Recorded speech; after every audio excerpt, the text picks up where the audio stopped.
Hello, this is episode number 2 of the JK Show. Welcome back. So here we are, day number 2, and I thought I would talk to you about television. Because besides theology, sports, and politics, the other thing I like is television. So I've been watching several shows at the behest of my sister-in-law, who likes weird girly shows on ABC. So here we go. Grey's Anatomy. Actually, you might think it's a pretty womanly show and whatnot, and it may well be, but I'm here to tell you that it's awesome. So you need to get on that train.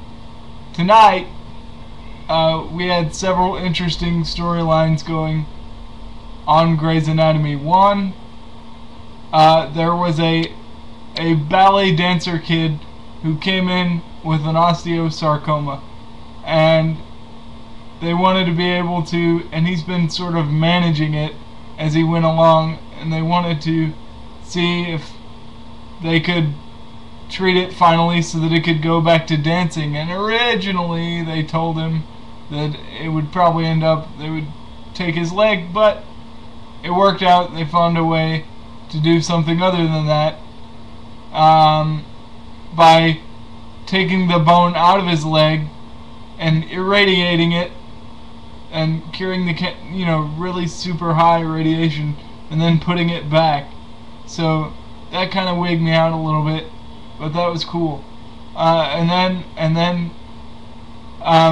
Yang, Christina Yang is still trying to get over the disaster that was the shooting at the hospital, and she's kind of lost her edge, kind of like Maverick in Top Gun after Goose dies, right? So she's kind of lost her edge, and they're worried if she'll ever come back, and so she's trying to ease her way back into it.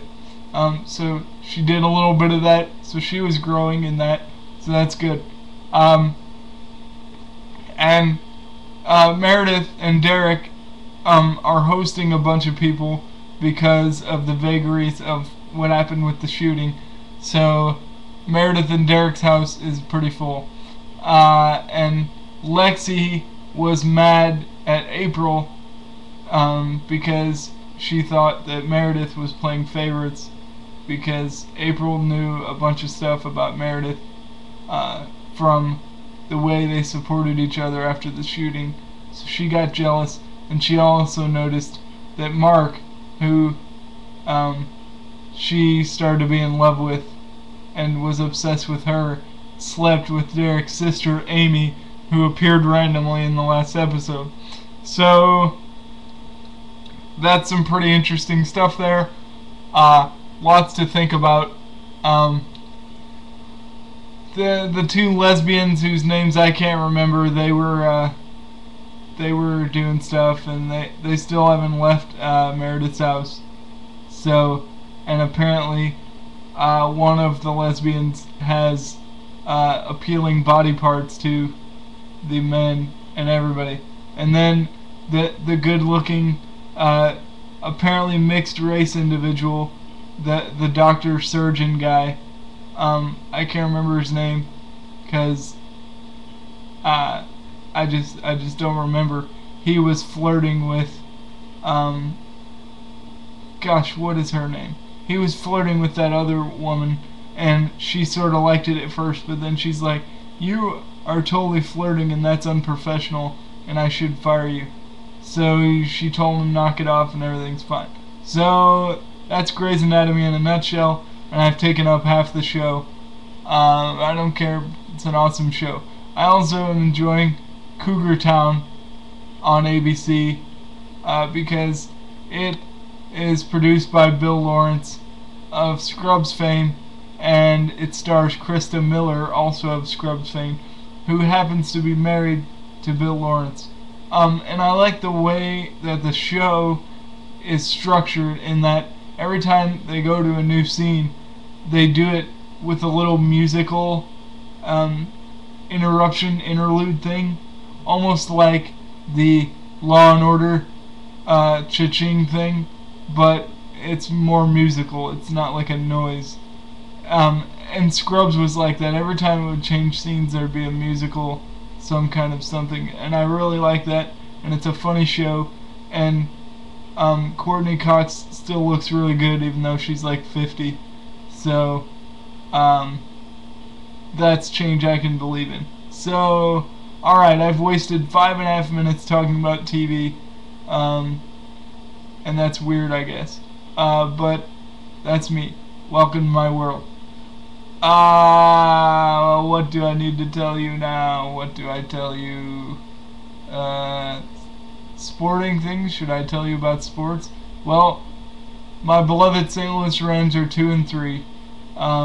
They played a horrible game against the Lions this past Sunday, but they're 2-3. They were 1-15. This is huge improvement. So they lost to the Detroit Lions, but I figure somebody has to. So there we are. The baseball playoffs continue apace. It'll be the Rangers and the Yankees for the American League Championship Series, and in the National League it will be the Giants and the who's left in the National League, the Giants and the Phillies. So there we are on that. I hate the Giants, but I think I hate the Phillies worse. So go Giants and go Yankees. Because even though I don't mind Texas, I like the Yankees, if only to spite all the Red Sox fans. Red Sox fans, I hate you in a totally non-sinful way. So there we are. I still have about 3 minutes left, and that's cool. I don't know what else to tell you. Let's think about some stuff here. I want in the next day or so to do a list of 5. I thought about doing a list of 5 tonight, but I realized that would suck up most of the time, especially if I offered comments on the 5 things that I wanted to talk about. So I'll probably just blog the list of 5 rather than talk to you about it here on the show. But there we are with that. And I keep vocally pausing with an or an or what do I want to say now, and that's kind of annoying. Too bad.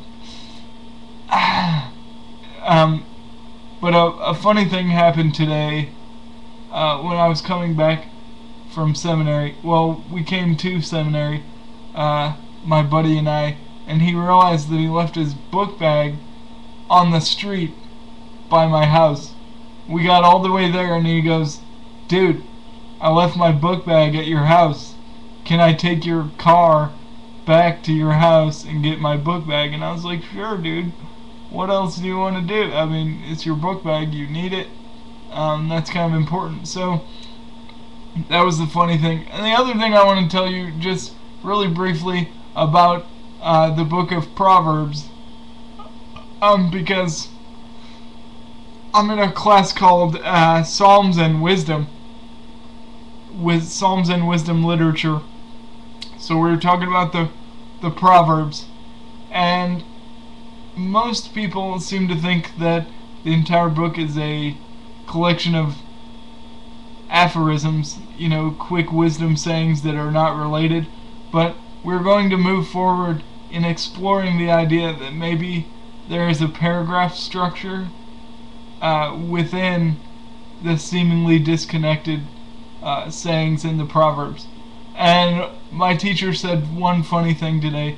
He said that Delitzsch and his commentary on the Proverbs is so influential that to do any exegesis of the Proverbs without looking at Delitzsch's commentary is actually a sin. It's that good. Franz Delitzsch, here's looking at you, buddy. So I leave you with that thought. Grey's Anatomy, the Proverbs, interpret them carefully as aphorisms for life.